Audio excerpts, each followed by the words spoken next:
passé un bon début de journée, ici ça va pas mal du tout. Aujourd'hui le sujet de la vidéo ça va être mon deuxième trimestre de grossesse.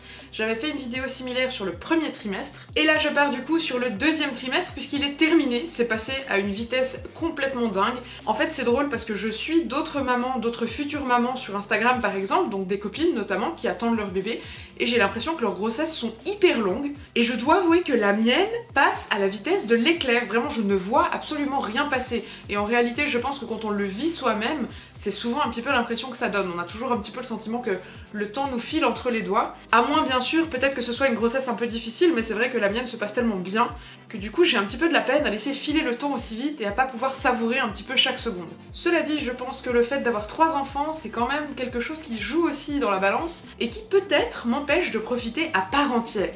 Simplement parce que j'ai un peu moins de temps, mais c'est pas grave, ça fait partie de la vie. Donc là, je suis au début de mon 3e trimestre, donc à 6 mois de grossesse. C'est assez rigolo parce que pour mes 3 premières grossesses, j'avais vraiment un tout petit ventre, même à la fin, je pense qu'à la fin de mes grossesses, j'avais le ventre que j'ai maintenant, un peu de choses près. Et là, pour le coup, j'ai un plus gros ventre. Je trouve ça assez rigolo. Alors ça, c'est un côté quand même que je savoure parce que c'est ma dernière grossesse, il y aura plus de bébé après, c'est quelque chose qui est complètement décidé, on ne reviendra pas dessus. Je pense qu'on a assez repeuplé la planète avec nos 4 enfants et du coup, on va laisser ensuite la place aux autres. Mais c'est vrai que le fait d'avoir une dernière grossesse avec un ventre aussi rond, moi je trouve ça vraiment super agréable. C'est quelque chose qui m'a manqué, entre guillemets, pour mes premières grossesses, que j'ai pas super bien vécu, et j'aime beaucoup avoir ce ventre-là. En termes de symptômes, comment c'était ce 2e trimestre?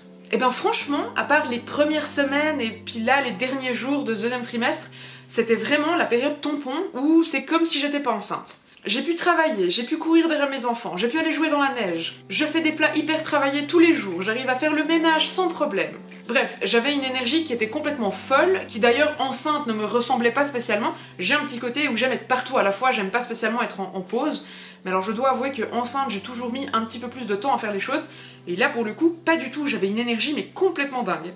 Plus du tout de nausées, pas de douleur particulière, vraiment, à part quelques moments où pendant une demi-heure j'avais un petit peu des contractions, mais vraiment rien de particulier. Ce qui est génial aussi, c'est que je sens à fond mon bébé bouger, donc c'est vraiment tous les jours, tout le temps, j'ai l'impression de voir mon bébé bouger, c'est pas des mouvements qui me font mal, c'est pas des mouvements qui appuient sur des parties un petit peu douloureuses, c'est vraiment juste trop agréable d'avoir ces vagues dans mon ventre en permanence, de le voir bouger, etc. Même les enfants ont pu en profiter en mettant la main dessus, et ça je trouve ça vraiment magique. Donc on est vraiment sur une période où franchement je me suis pas sentie du tout freinée par ma grossesse, j'ai pas eu du tout de mauvais côté. Le seul truc qui persiste à fond depuis le début de cette grossesse, même peut-être depuis le test de grossesse, c'est le fait d'avoir besoin de faire pipi toutes les 15 secondes. J'ai beau avoir un périnée qui tient vraiment bien la route, j'ai quand même tout le temps besoin de faire pipi, particulièrement la nuit. Mais même la journée c'est assez ennuyeux puisque du moment où on prend la voiture pour 2 heures de route, au bout de 45 minutes, 1 heure, il faut qu'on s'arrête parce que j'ai mal à la vessie. Et du coup la nuit c'est pareil, c'est assez rigolo parce qu'il y a 2 ou 3 nuits, je me suis levée que 2 fois, et je me suis dit, ça y est, il y a eu un tournant, il s'est passé quelque chose, bébé est remonté, je ne sais pas, mais du coup je vais enfin pouvoir me réveiller un petit peu moins la nuit et me reposer avant l'arrivée de mon bébé.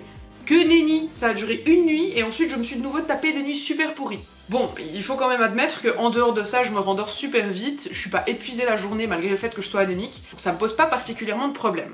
D'ailleurs, du coup oui, je suis anémique, même hors grossesse, j'ai toujours eu un taux de ferritine super bas. Du coup, je suis abonnée aux injections de ferritine pendant la grossesse, et là c'est la première grossesse où je n'en ai pas fait. Mon médecin a préféré me complémenter avec des choses à avaler, du coup on essaye ça, et si on voit d'ici 1 à 2 semaines que ça n'a pas fait d'effet, en sachant que j'ai commencé il y a 3 mois plus ou moins, on va partir quand même sur une injection. Je dois avouer ne pas sentir vraiment de différence dans mon corps, donc je pense que ce sera une injection de fer, mais c'est pas grave, au moins j'aurai un petit peu d'énergie pour le moment de l'accouchement. L'autre petit côté un petit peu négatif, c'est que je suis pas mal essoufflée. C'est-à-dire que dès que je parle, même là, là je suis dans le 3e trimestre, mais même quand je vous parle, au bout de 2 minutes je suis essoufflée, je dois reprendre mon souffle. C'est un petit peu compliqué. En dehors de ça, il y a toujours mes émotions qui partent complètement en vrille, mais étant hypersensible de base, c'est quelque chose que je vis même sans la grossesse.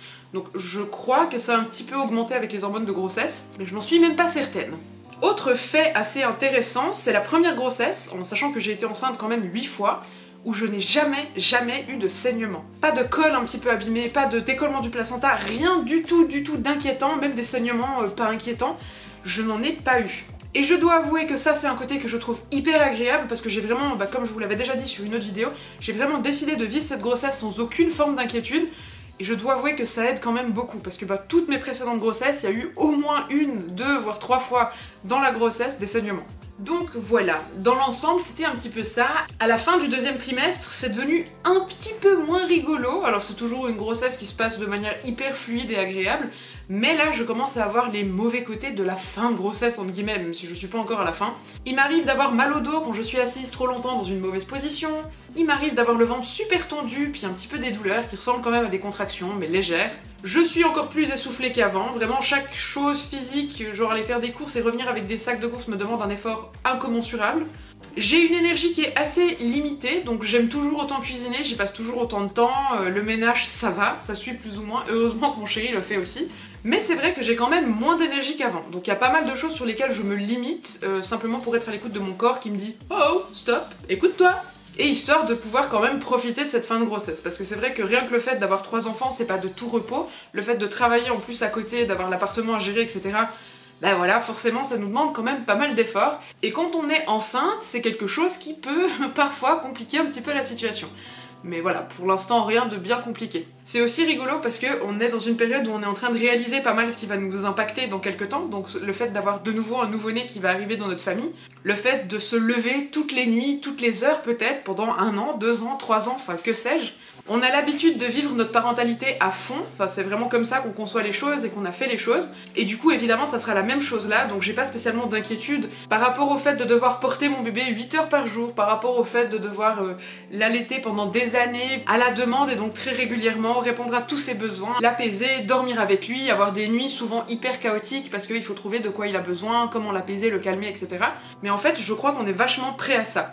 Alors, on n'est jamais vraiment prêt dans le sens où de toute façon je vais avoir des moments d'épuisement, de toute façon il va y avoir des moments où je vais me dire oh mon dieu mais qu'est-ce qu'on a fait, mais en fait c'est quelque chose de normal à vivre, et je crois que autant j'avais super bien vécu mon postpartum pour Nao, autant là, mon prépartum, je ne sais pas si ça se dit, mais je le travaille vraiment à fond, en tout cas avec mon état de conscience, avec ma façon de percevoir les choses, d'appréhender les choses, etc. Donc je suis de plus en plus prête, entre guillemets, à vivre ce qui va venir par la suite, même si j'aimerais que cette grossesse dure au moins 3 ans, parce que j'adore être enceinte, c'est vraiment un état de grâce pour moi, et je sais que c'est pas quelque chose qui arrive à toutes les femmes, mais c'est vraiment mon cas à moi. J'ai toujours adoré être enceinte, autant physiquement, voir mon ventre s'arrondir, autant le simple fait de sentir qu'il y a une vie à l'intérieur de moi, de sentir mon bébé bouger, c'est vraiment des sensations que je trouve absolument magiques. Donc j'ai bien envie d'en profiter un petit peu, j'espère que ce bébé sera comme Nao et aura envie de prendre un petit peu de retard sur son terme. On sait que de toute façon un terme reste assez aléatoire, donc on verra bien.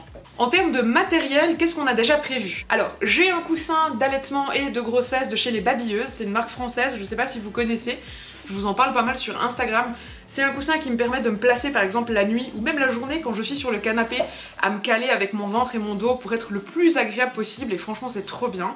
Ça prend beaucoup de place dans le lit, mais c'est vraiment très agréable et mon chéri en profite aussi, donc bon. Et puis ensuite pour l'allaitement, ça va pouvoir me permettre de me caler avec bébé, c'est un truc que j'ai toujours eu, que ce soit pour mon premier il y a 10 ans ou maintenant pour mon 4e bébé, et je trouve ça vraiment super pratique. Sinon on n'a pas prévu grand chose, j'ai toujours mes couches lavables qui sont prêtes ici, je pense que je vais avoir 1 ou 2 paquets de jetables de la marque Kikou qui est une marque suisse clean.